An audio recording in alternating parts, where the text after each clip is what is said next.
Amalawi amene muli ku chipani cha UTM.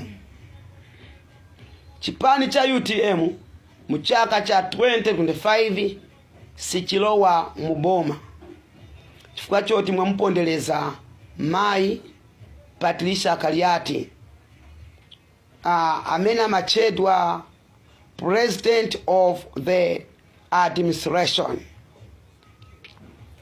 Mwavomereza alendo ndi amene apambane azapikisana nawo pakatikati pa UDF, People's Party,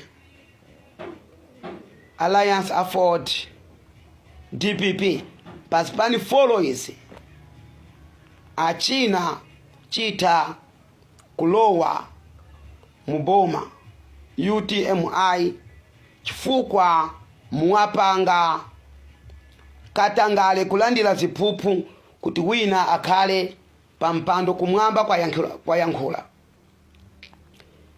Si ilowa mboma UTM chifukwa cha zifukwa mwamupondereza Mai Patricia Kaliati amene anali general secretary president of the administration.